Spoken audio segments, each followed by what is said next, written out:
Ride with me. Guys, I have bad news. If you haven't heard about the story, it's sad. A 12-year-old girl passed away after collapsing following a fight at the bus stop in Georgia. There were reports of bullying before the incident, and the girl's family is demanding a transparent investigation. I first heard the story on TikTok. I almost shed a tear to see where people in this world have gotten. But to be honest, the good book speaks about this mess. People literally have lost their way. I would say parents teach their children not to bully, but being around other people these days, which I try my best to stay far away from, the adults aren't any better, to be honest. There seems to be a lot less compassion in the world. I'm talking about the real world, not the social media kumbaya feel-good reels and short stories. Just going through my day, I can see the evil that people display.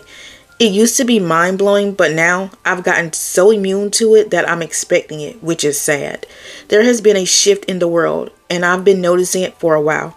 People will literally hate you for just minding your business and staying out of the way.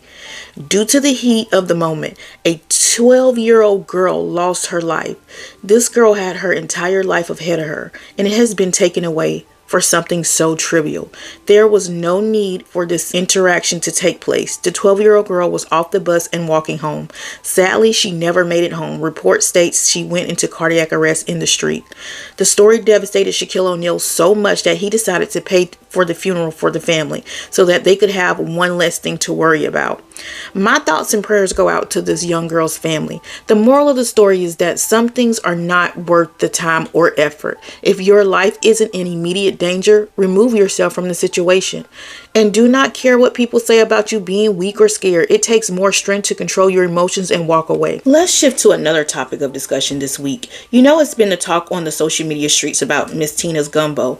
How some people were saying they like it and some people were saying that they didn't. We also talked about how people allegedly had gotten sick and thrown up from her gumbo. Well, around the water cooler, reports state that Tina Knowles has been shut down. Her gumbo got the wrong one, or was it the right one, sick, because the lady who allegedly got violently sick reported her to the Texas Health Department. When the health department showed up, they found several violations and shut the place down on site. Now, I'm going to say allegedly because I wasn't personally there, but receipts are floating around on social media. As I said previously, I don't think it was a good idea for Miss Knowles' brand. You don't have to do everything just because you have the capital and resources to do so. Sometimes it's best to stick with what you know and not try to monetize every little thing. Always remember, greed is one of the deadly sins, and greed is the reason why this country is the way it is now. Also, allegedly, she is some kinds of kin to them, the girl who got sick. Anyways, I'm going to let that stay right there. Let's talk about Amy Luciani. You guys know I previously mentioned her and Dwight Howard's beatdown drag out fiasco drama on their divorce.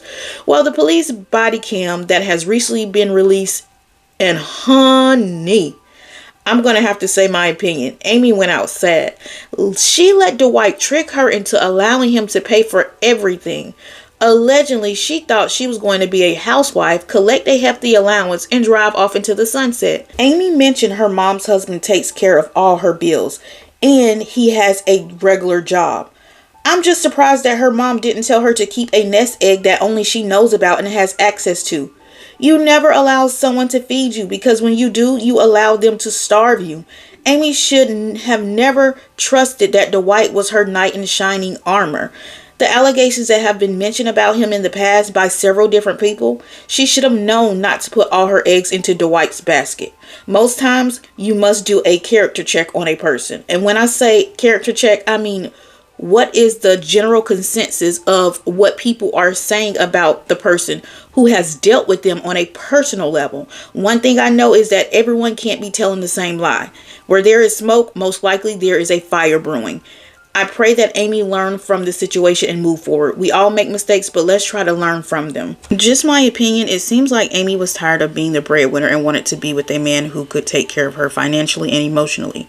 From her last public relationship, it appeared that she was bringing in all the money and she was the ambitious one. So I think this caused her to fall so fast and deeply in love with the lifestyle Dwight could offer her, where she was willing to look past all the red flags that were right there, hoping that she could end up with her everlasting love story. But things are never that simple or easy. Like the old saying goes, what glitter isn't always gold. Leave your thoughts below in the comments. Thanks for riding along. Make sure to like, comment, and subscribe. I'll see you on another ride along.